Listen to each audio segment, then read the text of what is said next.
Hello and welcome everybody to another episode of Internet Friends. The episode where we were going to go to war with Canada, but they surrendered right away. They bowed out of this as quickly as they could.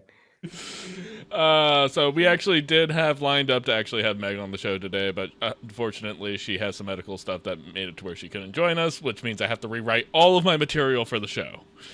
But you actually write material for the show? I'm doing all this shit off the dome. And that's why it sucks. Well, I do like a couple of bullet points. You guys see them on the doc all the time, but like it's just like one of those things where it's just like I just riff off of that. It's very like, whose line is it anyways? Like, you know, you just give me the prompt, I just kind of roll. I love that.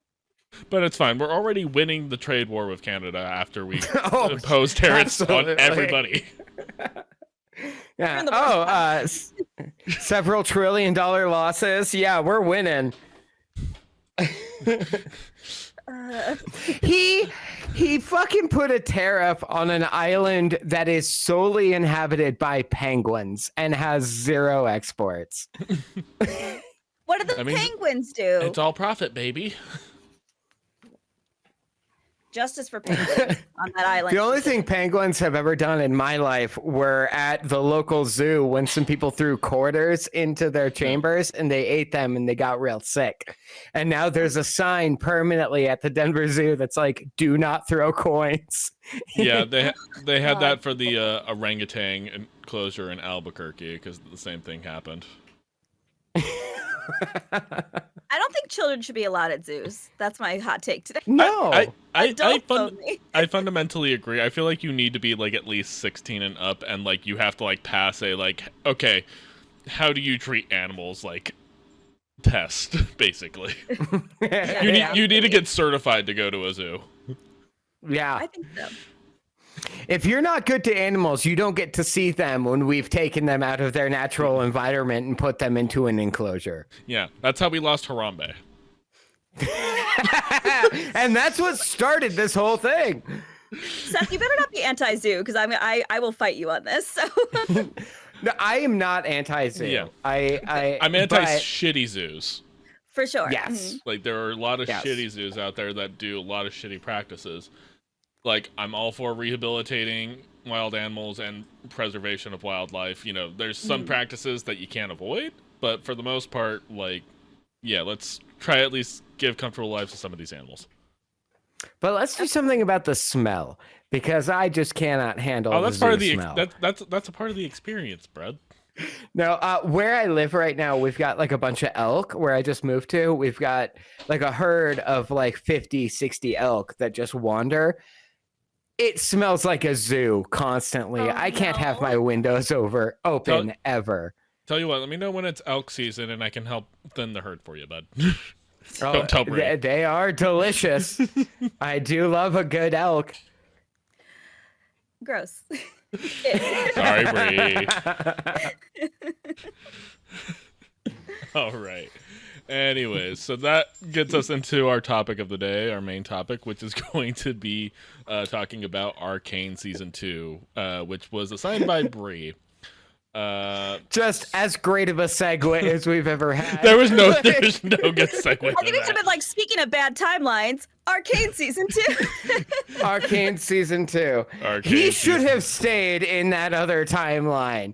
Like, you see all the good shit that's happening. I know Vi died, but just stay there. Sorry, Brie, I'll let you I start. have so much to say about that episode. So yeah, we'll circle back to that episode. I think we all have opinions.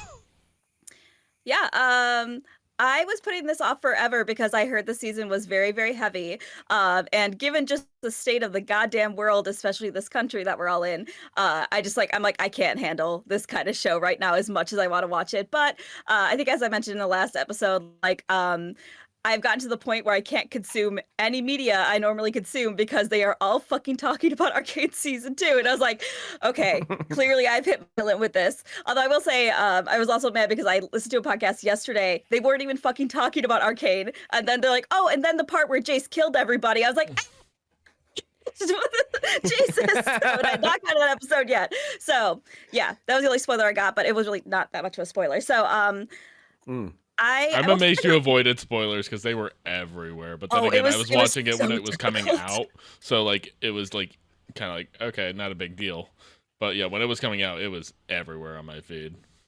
I had to try so hard to avoid it. I'm surprised I made it this far, but I did want to start off with one. I have lots of notes on this, but I did want to mention right off the bat, which I think is like a very obvious take, a very low blow, but I think it needs to be said that I think having Imagine Dragons doing the theme song, I wish they would have changed it for season 2 because they're not in the same category as any of the other musical artists. The music in the show is so fucking good, and they are on such a lower caliber that I think it downgrades it a little bit. I agree completely. One of the first notes I have is this theme is terribly 20 teens. Yeah. And as the season went on, there were more and more episodes where it would like the preamble would end and it was so dramatic. And then Imagine Dragons starts. And I'm like, oh, fuck this Such song. a tonal clash. It was I didn't love every needle drop that they had. I felt it got better at certain points. But like specifically when like Vector is turning everyone into his like soldiers and stuff, I would have preferred an original song than the song they put over it. Yeah. There were a couple of moments where I was just like, there was a better option for this, but like I absolutely agree. Like I wish they could have just like found something maybe in the same tone as that song. That's it. But like especially because a lot of the artists who were needle dropped on this, like, you know, they're much smaller, much more independent, and like deserve to be highlighted for this. You know, Emily obviously is a big Ash Nico fan, so I don't like that song at all, but I love Ashiko. So. But regardless, it's just like, so like that's a lot of fun, and I wish like they would have highlighted more artists, and like just, you know, Imagine Dragons, like Seth said, is like so 20 teens. It's just like, yeah, like you guys could have updated this, but you know, that's a small gripe in terms of the regards of the overarching thing of the show. See, it bumps me out because like I actually wanted to watch the intro each time because I'm like I actually really liked the intro for this. It was very interesting, but like the second I heard that song, I was like, God fucking damn it! And especially like one of the artists I'm the biggest fan of, which he's a smaller artist, but like Woodkid is one of my favorite artists in general, and he is on both seasons. And I'm just like, how do you put fucking Woodkid in the same show as Imagine Dragons? Like I just like this. They're not even the same class. Like how dare you? So. But yeah, small gripe. It's small gripe, but I definitely agree. Like I felt, like I said many times, that when we would transition into the opening credits, it pulled away from the emotion that we had just been experiencing, because it's like, fuck, here's Imagine Dragons again. Yeah, it made a little more sense in season 1 thematically as well. I don't think it makes as much. I still didn't like it in season 1, but I was like, okay, I think tonally it's a little better. But like here, it just like it cuts attention too much. I will say the intro is shorter this season than I think season 1 was. I think season 1 had a slightly longer intro credit scene. You might be right. I'm not sure. Or at least it feels that way to me. But then again, we watched. It's been like almost a year since we watched Arcane. Season 1. God. So. And there were several points where I was like, oh, I should have rewatched this, or at least I should have listened back to our podcast to know what I said about season 1. Same. I will say it's much easier to keep track of all the characters in season 2 as opposed to season 1. Because I remember on our episode about season 1, I had to have a character list name of just like what was that character name again? This one was a little bit more manageable. Because naturally we killed off most of the interesting ones. Which brings me actually to note and something I definitely want to talk about. Specifically, when you're introduced to Maddie, which I'm sure we all have opinion for, my first reaction literally was, it's like, so how are we going to brutally murder this cute character? I wasn't expecting that, but also she fucking deserved it. So. Oh yeah, no, I don't think we all agree. But like, it was like one of those things where it's just like they introduced like, oh, here's this little Scottish redheaded girl. I was just like, so what like traumatic thing are you going to do to her? And they waited until the very end too, which was surprising. When she wasn't cute anymore. So, which she did, I will say, she did warn Caitlyn like very overtly to not do that. And she's like, well, I'm going to sleep with people anyways, which, I mean, go off, Caitlin, but, Oh, yeah, maybe not somebody in your... Hey, look, she just lost her main squeeze, you on the rebound. We've all been there. Yeah. True. Who was Maddie? The fascist girl. Oh, the one who was a traitor at the end. Yeah. Correct. She was. Okay. Yeah, I appreciated your warmth. Yeah. Okay. Yeah. Fuck her. Yeah, fuck her indeed.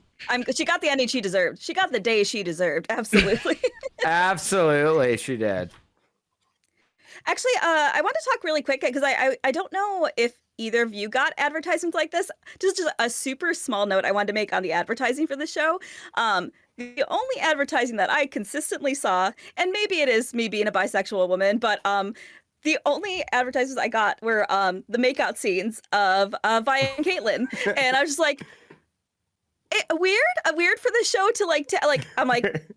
I'm all for it. However, I think it's weird, again, totally for that to be the advertisement for the show. I was like, that also happens way late in the season. Yeah. So I don't know if anyone else got that. Well, they definitely leaned into the gay heavily in this season. I have a note at the end when Jace and Vector are like together and then they're like warped out of time or whatever. And the note is, and history will call them best friends. That's good friends, roommates. Yeah. No, Emily is a hardcore Javix shipper, so we believe in Javix supremacy in this house. And one of my first notes is, he saved his boyfriend. Sure did. I mean, fuck Jace, by the way. Like, I mean, he comes together at the end, but everything he does up until the last couple episodes is like the worst thing you can possibly do. That's kind of what his character has been since he was introduced in season 1. It's just like, True. make worst possible decision possible. He's very easily swayed by like the last thing he's heard. So I feel like that was definitely his trajectory. He's like, oh, well, now I'm crazy. So I'm just going to go, kill a bunch of people about it. I mean, I mean, I did have the moment that a lot of other people had where like he comes out of the Hess gig for the first time and he's all scruffled up and homeless. I was just like, oh no, he's hot. Everyone was hot in the time skip. Everyone was so hot. Everyone is hot. Because I was very much on the I don't get everybody like being like, oh, Jason's a himbo thing. It's like I don't get it. I don't see it. And then he comes out of the Hex gig. I was just like, okay, I get it. Hello, Even after Caitlin, I believe was the name of the character, I could not trace any character's name. But Caitlin gets her eye like slit and they show her with the eye patch. I'm like, oh my God, she's hotter with the eye patch. I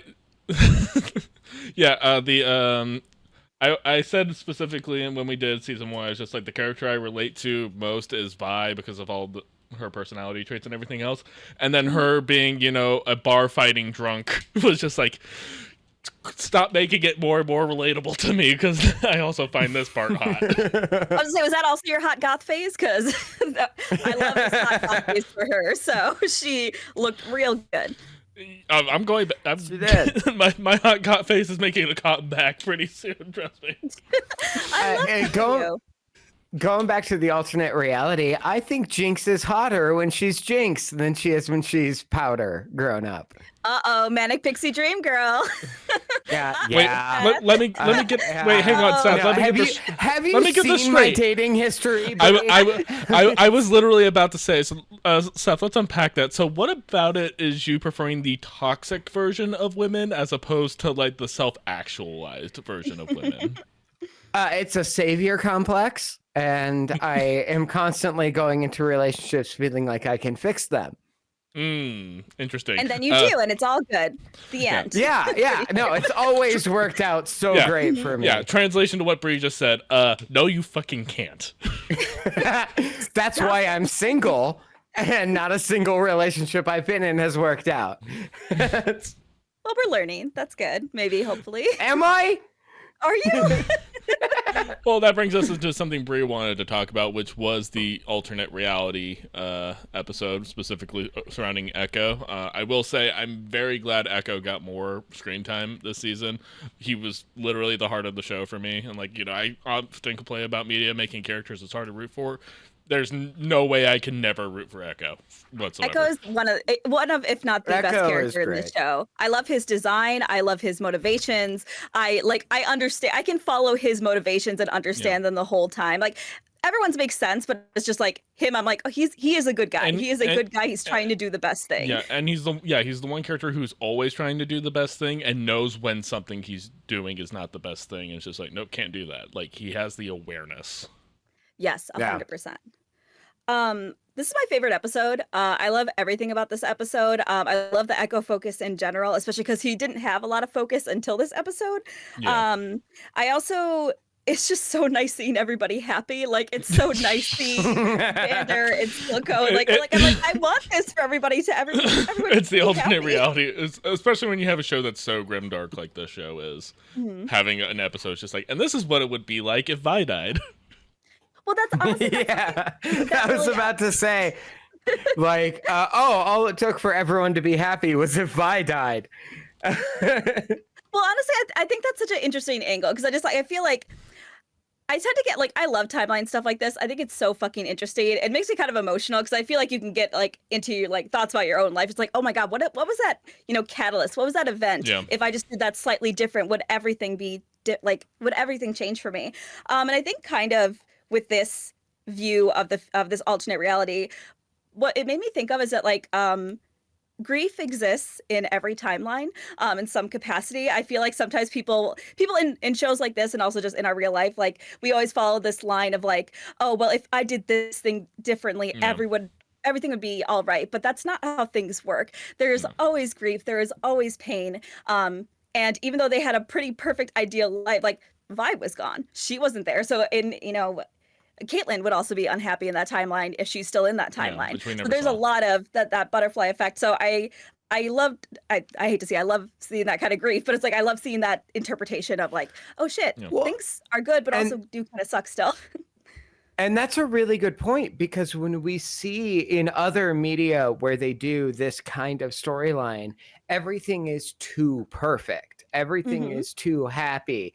And the fact that they still had grief in this alternate happy timeline, it shows much more maturity than I think I personally have seen in other media that has done this same kind of idea. Yeah, and they didn't do the thing where basically it was pure utopia, like everything was perfect. Like, like it was just more or less just like, hey, like we processed this kind of grief, and there was like certain people who came together and everything else. But it's not like they made it seem like everything was still perfect in Zon. It was just like, hey, like things are just slightly different for the most part, and like how that kind of thing would change. And like it's easy to kind of say it's just like, oh, because Vi was the one who died. It's just like I don't think that was the interpretation. It was just that cutoff of the series of events that happened after that moment, because it was more or less what that moment was and how things went down changed. Not Vi's dead and now everybody's happy. Yeah, so that one character should have shaved that mustache, though. He looked terrible with that mustache. But also, I also have Heimerdinger still sucks. I mean,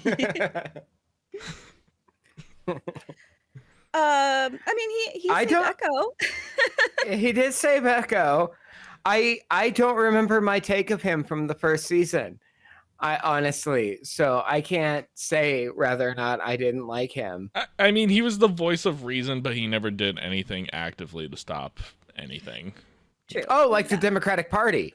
Okay. Basically, that's basically how he's coded in the first season. Okay, all right, I got you now. Yeah. Yeah, no, one of the major themes of the show, especially in the third act, is specifically referring to like everyone's ambitions and what they think is good for everybody. Like that's a big kind of theme. And Bessa's, trying to like be like the conquering kind of stuff, and she's willing to go so far and not understand the consequences of what she's doing. Victor's like, Yeah. oh, if we just take away all human emotion, everything will be perfect in utopia. Just all that kind of stuff that goes into it. If we completely align with eugenics and my interpretation of eugenics, then everything's going to be great. Yeah. Yep. Hi, I am the Jesus character. View me as Jesus. Also hot Jesus, though. What a hot Jesus character. Yeah. Again, Everyone's it's like hot. that. Again, it was just like, oh no, they're hot. Literally all of them. I was just like, all right, okay. Shit. Makes my all mind right, happy. I'm not even a jinx. I'm not even a jinx guy, and even I was just like, hey. all right, here we go. So one of the first notes I have is Jinx could get it, followed immediately by, wait, how old is Jinx in this? I looked it up. She's 17 or 18. So depending on, aged her up. no, she cannot. Yeah, she definitely doesn't meet my cutoff, which is typically mid-20s. So that's all you, Seth. 28 is my current cutoff. It's like the murder for me, actually. The murder. Oh, really? No, I'm like okay with the murder. The age. Also, like, I'm just like, there's a lot of also age, but also like the murder. But I will say, as long as the murder is justified, like if I understand it, like blowing up the center of government, totally get it. I don't have a problem with that. Yeah. So what I'm hearing is that neither of you have ever dated an eco-terrorist, because that's something I've done, and it's kind of hot. Again, going back to Seth's thing with, specifically toxic women. I don't call that toxic. I call that right. I support women's rights and women's wrongs. I don't want to get put on a list, so we'll save that for the after show. Yeah. Brie is a confirmed eco-terrorist. That whole thing gets cut out. Yeah. Cut all that out. I was kind of interested because I the first couple episodes I was like, wait, does she like not have psychosis anymore? I'm so confused why she's like doesn't have these breaks anymore. But I realized it's because she had stability, which is something that she thrives on. So it's just like we didn't really see it until she has this character that relied on her and she had to take care of. So until something happened to her, that's where her psychosis came back. So I was like, oh, okay, it's still there. Yeah, and like it was one of those things too where like that shift was very dramatic, like, and that's probably one of my critiques of this season, especially that and like the pacing, because the pacing was very kind of jarring at a lot of spots. But specifically, I interpreted it as once she had somebody who she had to care for and not necessarily had to rely on other people to care for her, like basically that kind of flipped the switch, and like it gave her like empathy for characters like Vi and understanding of like why Vi was the way she was, which is why when they are brought back together, it's like almost like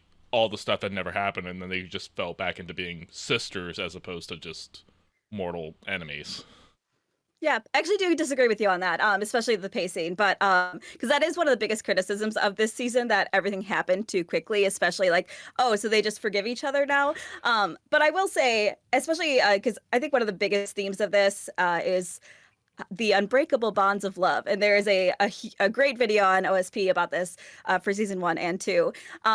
Just like, I have 2 sisters, and let me tell you, if they did anything, I would still love them regardless. So it's just like, I feel like sometimes ideally often, I suppose in some situations, it's just like, sometimes you love somebody too much and yes, they hurt you, but if they kind of show some change, like they're still your sister, they're still your family. As people who have sisters who have done terrible things, I disagree with you. Some of my family are dead to me. I think that's a separation of personality that we're dealing with right now. Yes and no, but I'm just like, yes, obviously there's people who don't like their family, but I don't know. I think for some people it's just like that bond is too strong, that they can forgive each other very quickly because they know that they're who they are deep down. That's all I'm saying. So adds the middle ground of this. Yes, I have gone a non-communication with a lot of my family because of the ways that they've treated me and that I can't forgive. I have she's my best friend in the entire world. Her name is Marissa.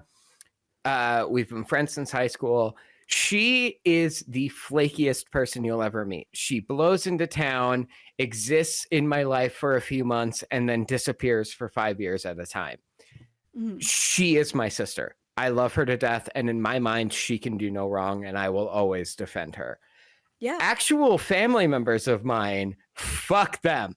So I see both of your arguments, and I don't think either of you are wrong. For sure. Yeah.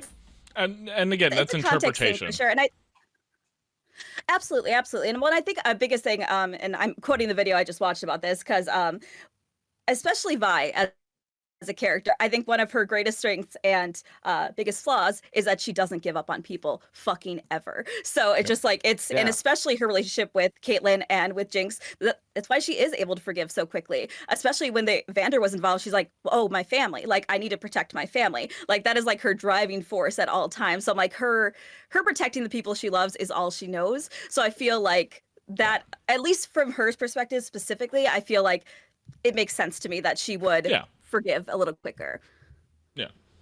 Yeah. No, and she wants to see the best in Jinx at all times. Yeah. Still her sister, yeah. But she didn't have to become a fucking cop, though. True. Well, I mean, she was grieving as well. I think grief does wild things to people, as we could see from both Vi's and Caitlyn's. Like, grief is a hell of a fucking thing. And another thematic thing that I really love is just like, again, this is in the video I just watched, but they're talking about how just the framing of Caitlyn attending her mom's funeral and how everything has no color except for like the casket and the flowers and her. It's just like her life has changed drastically. And actually along that note as well, this is a weird thing to say, but I kind of like that they showed her dad being so devastated by the loss of his wife, because I just like feel like sometimes when there's like major deaths in this, they're like, "Hey, Buttercup, buck up, like, you know, I'm your father and I have to protect you," but it's just like he can barely fucking speak because he is devastated by this. So like I think the way they handle grief in the show in general is like, it's such an interesting way to see it, because grief it's overwhelming and it causes you to do a lot of things that you might not normally. Absolutely. Yeah.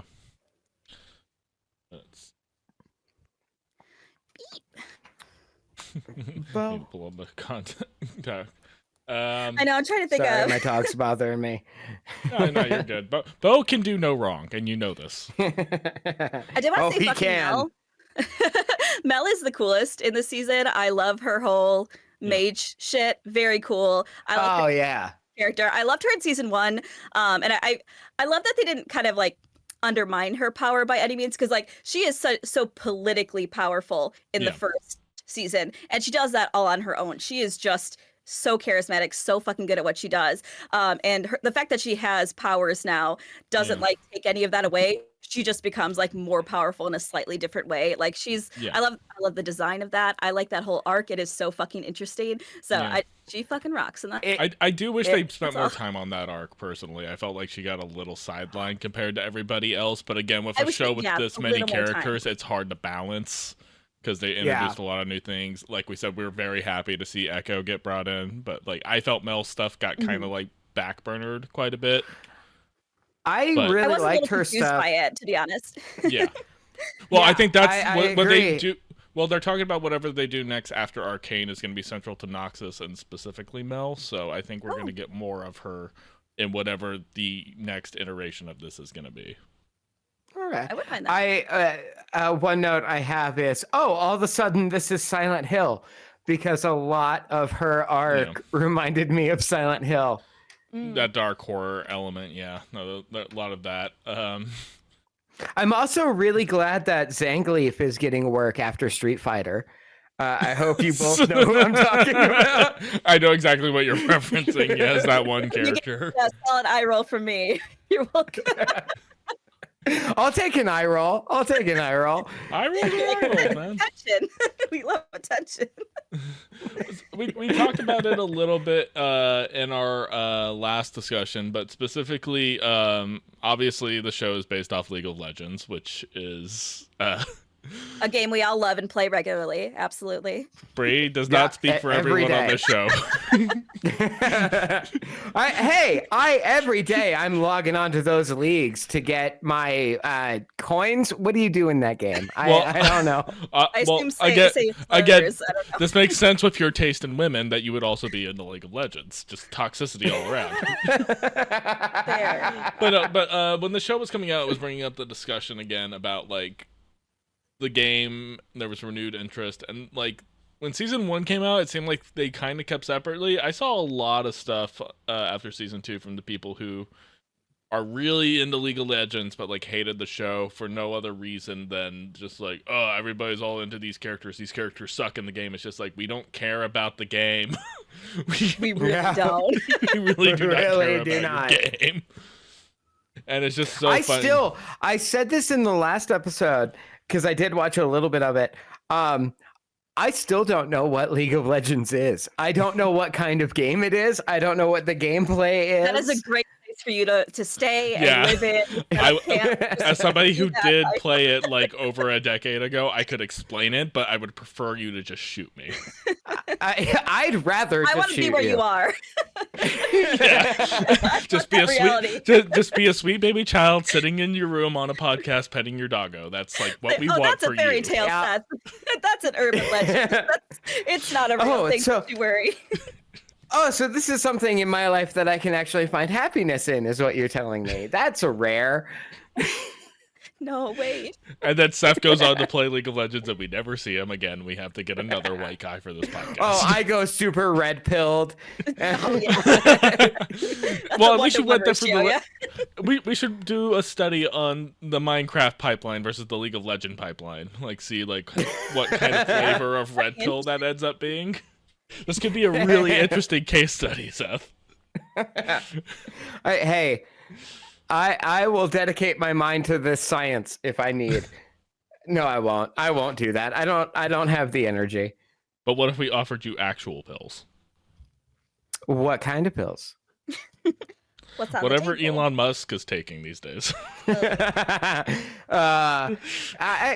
sucks that he ruined ketamine for everyone. I know. I just sent you that video. I know. I'm not about to say drugs are cool, but how do you make ketamine uncool? Yeah. But hey, you slip me some hydromorphone. I'll do whatever you want. Official stance of the show. What? I'm not agreeing to this. And that's how we get ready to quit this episode. Not yet, but I'm. What's your prescription narcotic of choice? Go. Weed is fine. Ibuprofen. I do edibles. Thank you so much. It's legal here. I'm set. There's a Weed is liquor great. store across the street. Like, that's easy enough. You said ibuprofen. Actual thing about me, I can We've no talked longer about this. take. Oh, have we? We've Okay, talked well about then this on never the show mind. before. You have to take Yeah, okay, Tylenol then because never ibuprofen mind. doesn't work because you got overprescribed it. Or you overtook it back in the day. I overtook ibuprofen, which has the same active ingredient. Yeah. Yep. Oh, that sucks though. Yeah. Sorry. to I hear love that. ibuprofen. Ibuprofen's great. We have a huge Hey. bottle of it at work, so I love it. Any other notes you want to talk about, Brie? I just, honestly, I just think that this season was not what I expected at all. I feel like I had a inkling of what it might be like, and it wasn't like that at all. I understand people's criticism of it, but I did like it a lot. Honestly, I feel like I always wanted to like watch the next episode right away. I really like what they did with a lot of the characters. Honestly, like in a perfect world, I kind of wish that Jinx didn't die, but I also understand that it makes sense thematically. I don't think she did. Oh yeah, but I guess there's a small Yeah, kind of there's thing at the end, so Yeah. inclination that maybe she didn't. Yeah, well, there's a pink zip out when the explosion happens. If you watch that I scene missed that. slowly. Yeah, I caught that when I was watching it just now. Oh, I would love that. I want her and Echo to be a cute little couple because That would be that sweet. broke my heart at the end where him like Oh, being yeah. in the exact same spot, just like without her. I'm just like, there's a world where you were together and you were in love. The scene where basically he pops back into that reality and has to spend like the next like however long constantly just rewinding when she's Oh yeah. trying to off herself. Like I'm just like, can we please stop traumatizing Echo so much? He needs a break. Holy shit. Yeah. Well, and even his response of like, I'm just gonna sit down. Just the whole thing. I'm just like, oh god, you poor baby. I just wanted to hug him. Just like, it's okay. Oh I yeah. know. He is best boy, no question. And also I just like his power set so much in terms of like it's just like satisfying as fuck to watch, Yeah. especially at the very end where he's trying to save Jace. I'm like, oh, it just is fucking cool. So Oh I yeah, just like well, especially during Yeah. like the final like battle kind of things, like he came in clutch on that whole thing. Yeah. he had so much When agency, and I love that. I loved how they showed it, how we're in the like cosmic verse and you see that green zip go by first before the action sequence started. I really liked that. Yeah. No, they did an amazing job with the animation. I like kind of like the different animation styles that they kind of started to mix in. At first, they were kind of jarring on my first watch through, because I was watching this when it was coming out.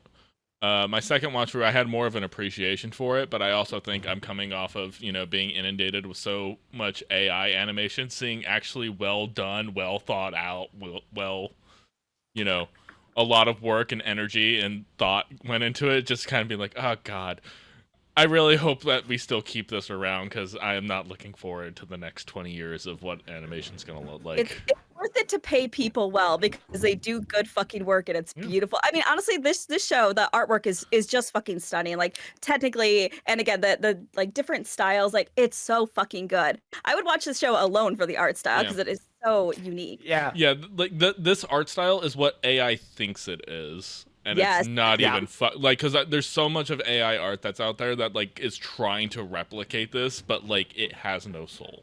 It looks like shit. Yeah. It always fucking does. It's so obvious. I hate that people are like, it's so real. I'm like, no, it fucking isn't. Oh, have you guys been seeing the Miyazaki shit? The like Studio Ghibli AI the stuff? Miyazaki stuff.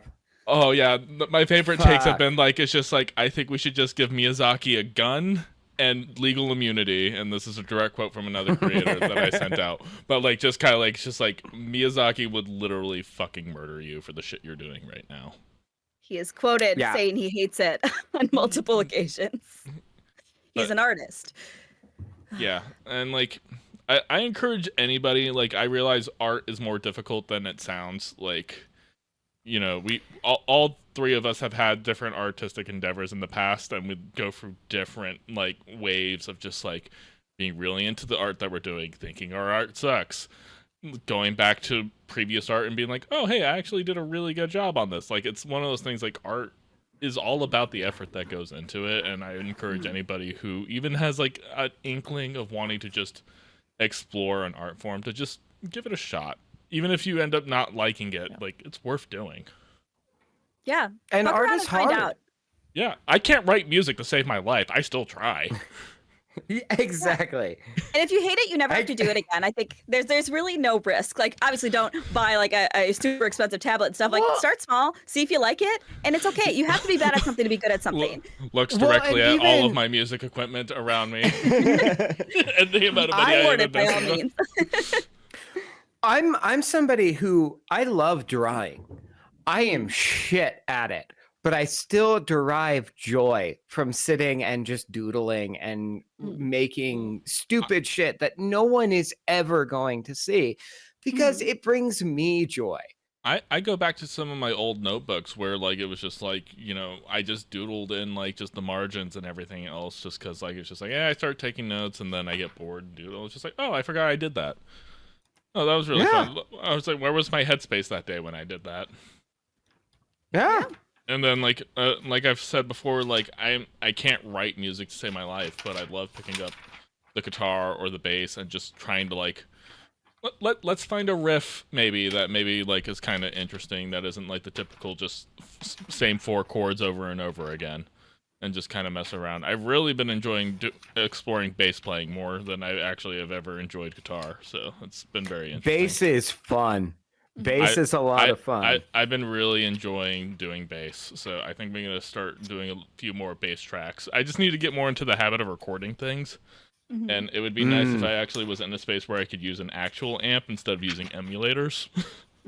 Yeah.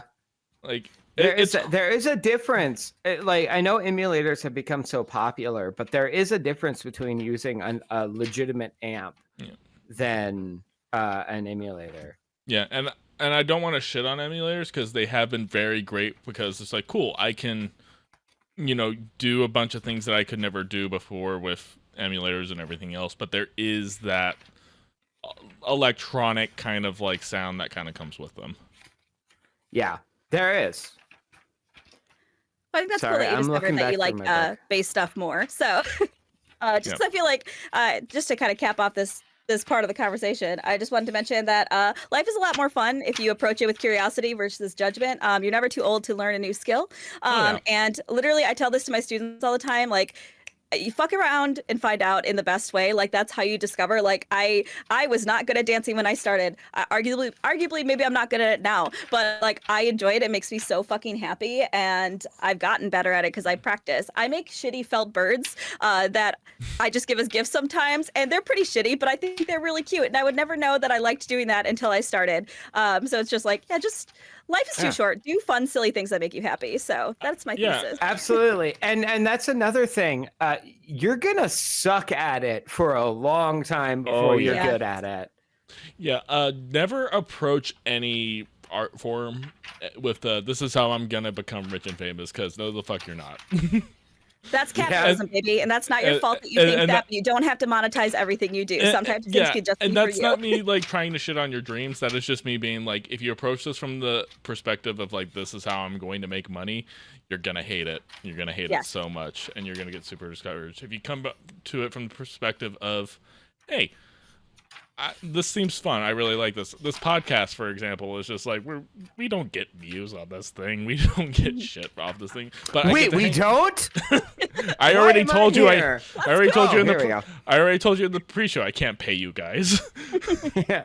But no, like I get to spend every other week talking to Brie and Seth, and like this podcast, Seth, much to your point and yours as well, Brie. Like this podcast has gotten better, in my opinion, since we started so good, it. honestly. Much like better. we've upped the production value. Like we're all more comfortable doing it on a regular basis. We're horrible at scheduling.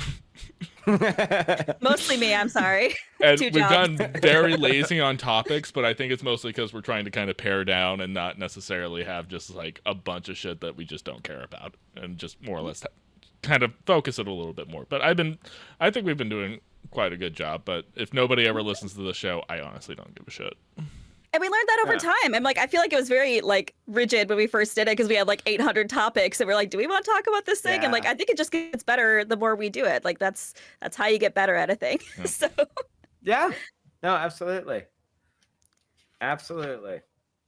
Seth, it looks like you had something you wanted to say. Oh no, it took me 15 minits to find, but this is one of my favorite drawings I've ever done.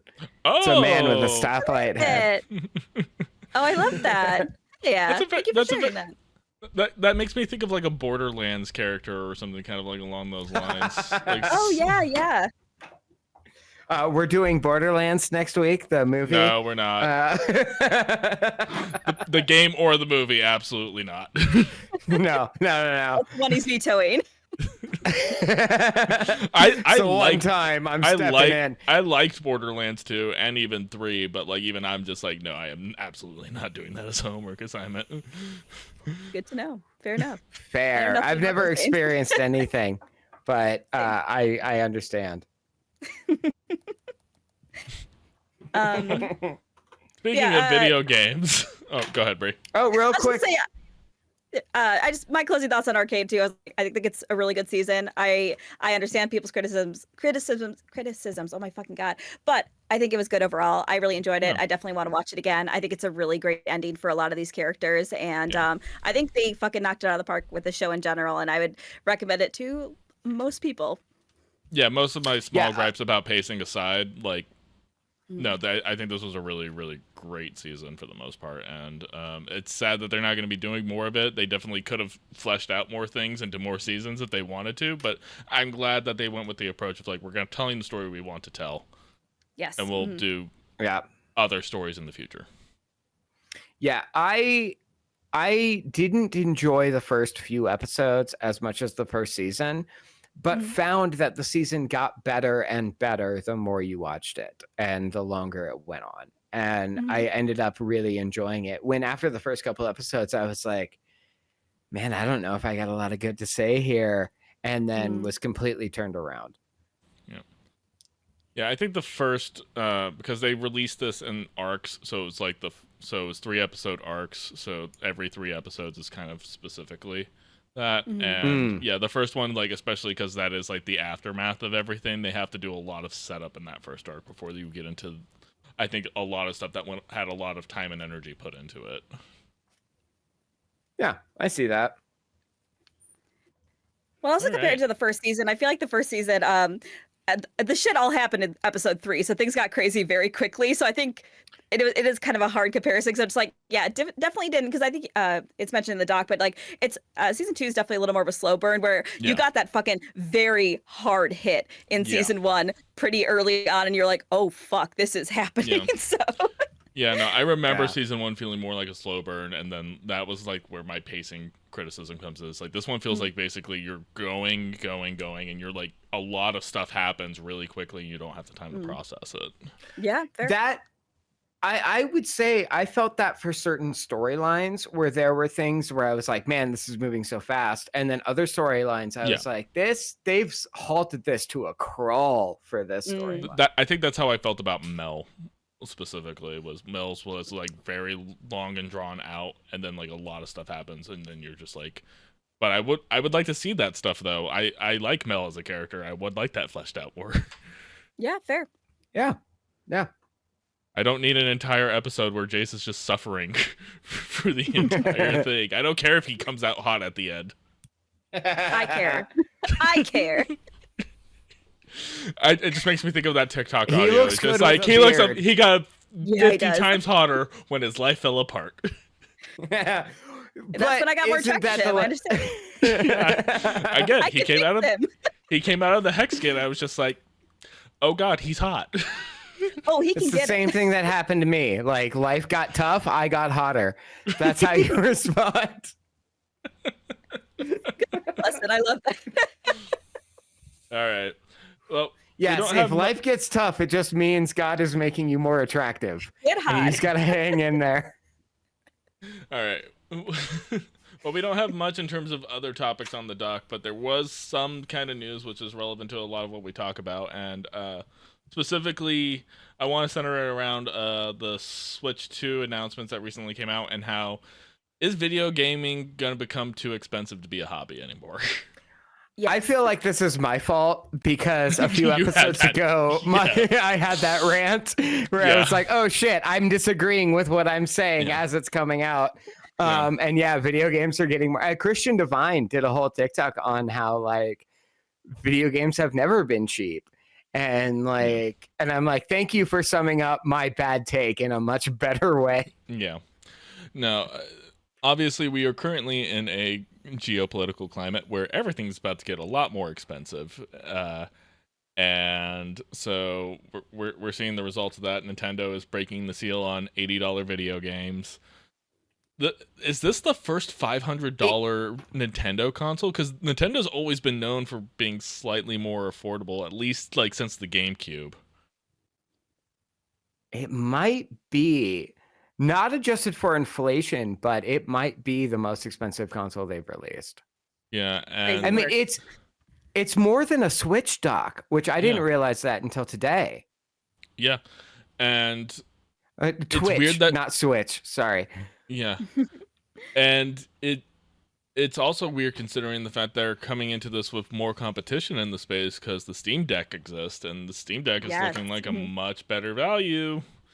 100%. It is. But again, this is opening the floodgates for other console manufacturers to charge more. It's especially since they make more powerful consoles than Nintendo.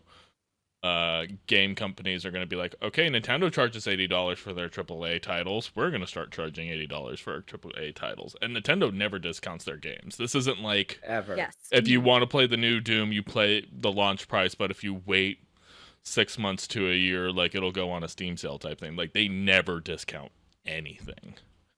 And so it's setting the precedent, and it's making it to where it's just like, especially where I'm at right now, it's just like, am I going to be able to afford to buy video games pretty soon? Yeah, it really feels that way of like, you know, because the whole Nintendo never discounting things was a shock to me because I waited a few years before getting a Switch because I was like, oh, the games will be cheaper. And then they weren't.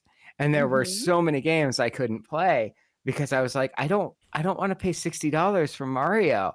I don't want to pay. And now it's $80 digital, $90 physical. That is ridiculous. And Yeah. physical's still a big thing on Nintendo's ecosystem. Like, we think it's gotten phased out, but my nephew owns a Switch, and basically, like, he can't have a credit card attached to that thing because you have that risk of like him getting it and then doing a bunch of microtransactions and everything else. Of course. So Yeah. for his Switch, I've had to buy him physical copies of games because Yeah. he has the game, he can play it, and then he doesn't have. I don't have to worry about him like doing a bunch of microtransactions or anything like that. Well, and then also the fact that a lot of the physical games are just unlock keys for digital downloads, and the Yeah. game Yep. doesn't actually exist on cartridge. That's ridiculous. Yeah, it's not looking good, and like, yeah, we could just say like, well, this is local to Nintendo. Other companies are gonna follow suit with this because you think Ubisoft or EA or Activision aren't gonna start charging you $80 for their AAA titles? Everybody's waiting for Rockstar to charge you $100 for GTA. Like, they're like waiting in the wings for that to happen. What I will say is support indie titles. Yes. There's still a lot of good stuff happening in the indie space. PC building is not going to be cheap for a while, especially with all the tariff stuff happening. But if you can get your hands on like a decent PC rig, even look into a Steam Deck, that could be a great. Like, honestly, I want a Steam Deck just so I can play indie games like on the road. I could just I could like load up Unpacking literally on that and just actually finish it. Sorry, we haven't gotten around to it. Well, why again. wouldn't you? It's a great game, honestly. So it is great. It is wonderful. No, absolutely, it's an amazing game, and there's so many indie titles I think would just work really well on that. But yeah, I'm worried because I feel like last time we were in a major recession, which obviously we're in right now, and it's not a recession's coming, we're in it, people. Yep. Like, gaming was a very popular kind of just like escapist thing, but like now it's like I feel like it's going to be something that's going to be priced out for a lot of people for a while. Yeah. I can't imagine justifying that price, like especially because Steam is what it is and the Steam Deck is at the price that it's at. It's just like there's no comparison, and there's so many good indie games that, like, honestly, I feel like are capped a lot of the time at like $30. I feel like why wouldn't you just buy an indie game that might be just as good, if not better, in a lot of like situations? I honestly very much regret buying my Switch. I don't like, the only reason I did was like to help a friend, and I've played a couple of games on it, but certainly not to justify the price of a Switch. I don't know who else would want this except for like a hardcore Nintendo fan, and even then they're not going to be able to afford it at some point. So especially with how often they put games out, like $100 every couple of months, that's not, nobody can fucking do that. That's crazy. I don't know. Like, I'm definitely not planning on buying one, and I would probably go Steam Deck before I do that. And this is coming from like, if they had a AAA Zelda coming out on like launch, I would be like, fuck. But like now I'm just like, even that now would not sell it to me right now. Well, and a long-standing joke of this show is that all three of us forget that we even have a Switch. I don't know where it is. Like, still, mine's over there, but that's because I unpacked it earlier this week. There we go. And like that's the only reason I know where it is. But yeah, my Switch experience, like I've said before, I bought it so I could experience like Nintendo. I read Console Wars. That made me want to experience Nintendo first-party games. Got the Switch, and then pretty much every game I've gotten for it are indie games or third-party games that like Portal, where it's like, oh, they released a collection of it that I don't have to keep my Xbox plugged in for. Cool. I guess I'll download that. Yep. And again, corporations aren't your friends. I will say Steam has a much better track record in general when it comes to consumer practices, where it's just like, you buy the games, you have access to your library at any time, regardless if you change over devices.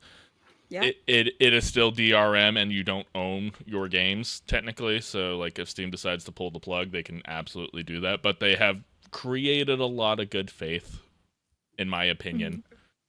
Yeah. So like So even though, like, again, I will never say like Steam is amazing, just love Steam. I'm just going to say like, hey, like if you're going to be going down the route, look into getting a Steam Deck or even just like a cheap gaming laptop that most indie games can run on those things, no problem whatsoever.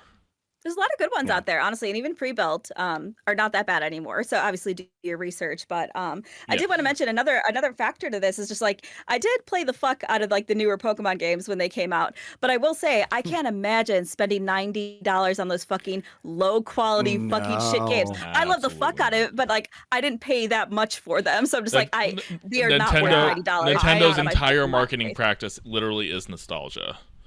Yes. Yeah. Always has been. And the fact that they're now charging $500 for the nostalgia plus the $90 price tag, like, fuck And off. it looks like shit, and it runs like 2 frames per second? Fuck that. Are you kidding? So, no. Well, and we're living in an age where even iPhone users can download ROMs and play. Like, I played Pokemon Silver on my phone a couple months ago.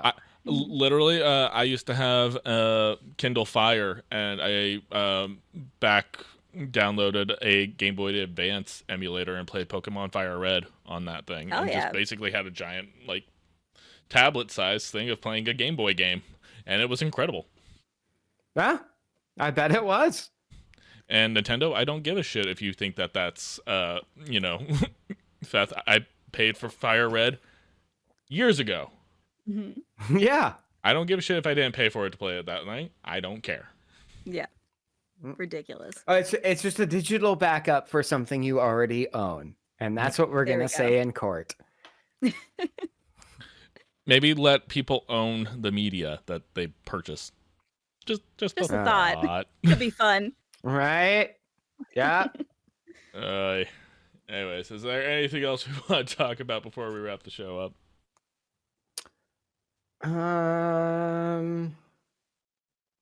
I feel like there was something I wanted to bring up, but I can't remember it now. Well, we already talked about ketamine. And as much as I'd love to talk about that again, maybe we don't. I made a TikTok about this. I have friends who are on ketamine, and they have never once offered me some, and I feel offended.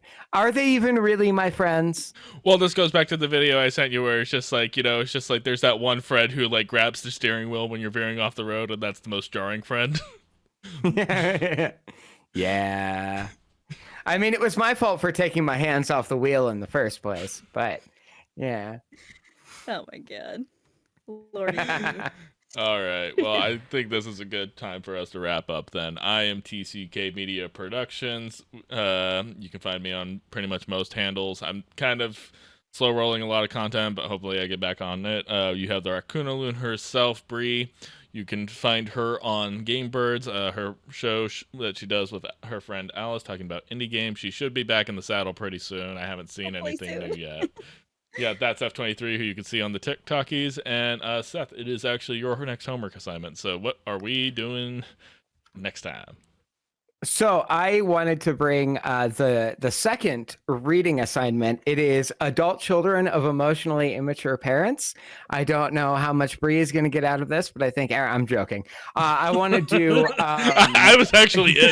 I was like, okay. I was just like, so next episode is the Seth therapy episode, like full therapy. No, I actually want to do The Last of Us Season 1. If you want to play the game, you can, but I would like to do... it's been a minute, and I want to get geared up for Season 2 starting. So, yeah, Last of Us Season 1. Yeah, okay, cool. I don't think I have... I never finished that, so I'm very excited. I kind of forgot about it. I didn't finish it either. Emily was watching it, so I've seen at least the main highlights. And again, I know the story general of Last of Us, which I know adaptation, everything else. But regardless, yeah, no, it should be interesting. All right, cool. Oh, yeah. Anyways, that's our show, and we will see you guys next time. Bye. I'm sorry.